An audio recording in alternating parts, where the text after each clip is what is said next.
दुर्गा देवी ने पोल्टू को बोल दिया कि तुमने जो खाना चुराया है उस खाने को अब तुम ही लेकर आओगे और माता रानी को भोग भी तुम ही लगाओगे। उसके बाद तुम सभी श्रद्धालुओं को खिलाओगे। यह तुम्हारी बहुत सबसे बड़ी सजा है। जी हाँ मेरे प्यारे दोस्तों, दंगल टीवी के मोस्ट पॉपुलर शो बड़े घर की छोटी बहू के आने वाले अपकमिंग एपिसोड बहुत ही इंटरेस्टिंग और बहुत ही मज़ेदार होने वाले हैं। सुबह की आरती चल रही थी। पूरा घर मां दुर्गा की मूर्ति के सामने झुका हुआ था। अगरबत्तियों की खुशबू पूरे आंगन में फैल चुकी थी। अहाना ने अपने कांपते हाथों से मां के चरणों में फूल चढ़ाए और धीमे स्वर में कहा, मां, आज मेरी परीक्षा का आखिरी दिन है। बस इतना आशीर्वाद देना कि मैं अपनी इज्जत की लड़ाई जीत सकूं।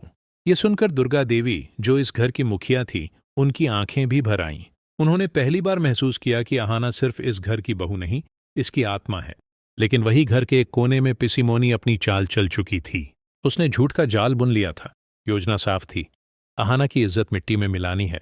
आरती खत्म होते ही पूरे परिवार के सामने उसने इल्जाम लगाया, यह सब अहाना की गलती है, इसकी वजह से ही घर की बदनामी हो रही है।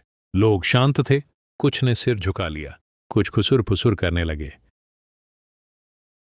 उस दिन अहाना के चेहरे पर जो आत्मविश्वास था वो किसी देवी से कम नहीं लगा। दुर्गा देवी ने उसके कंधे पर हाथ रखकर कहा, अब वक्त है, बेटियां खुद अपने हक के लिए खड़ी होंगी। और उसी दिन उन्होंने एक ऐसा फैसला लिया जिसने घर की परंपराएं हिला दीं। उन्होंने कहा, इस बार विसर्जन हम महिलाएं खुद करेंगी। घर के मर्दों की आंखें चौड़ी हो गईं। अहाना के पति अर्जुन गुस्से से बोला, ये क्या नाटक है मां? विसर्जन तो हमेशा मर्द करते आए हैं। दुर्गा देवी मुस्कुराईं और बोलीं, आज वो परंपराएं टूटेंगी जो औरतों को कमजोर दिखाने के लिए बनाई गई थीं। शाम को दृश्य देखने लायक था। अहाना, दुर्गा देवी और तीनों बहुएं लाल साड़ियों में सजी थीं। माथे पर तिलक, हाथों में मां की मूर्ति और दिल में आस्था की आग। ढोल नगाड़ों की गूंज में जब वे निकलीं, पूरा मोहल्ला जय माता दी के नारों से गूंज उठा। और लोग बोले, पहली बार देखा है कि औरतें खुद विसर्जन कर रही हैं। और अहाना के चेहरे की चमक ने साबित कर दिया कि जब औरत ठान ले तो परंपरा भी झुक जाती है। लेकिन कहानी यहीं खत्म नहीं हुई। घर लौटने के बाद अर्जुन का गुस्सा अब नफरत में बदल गया था।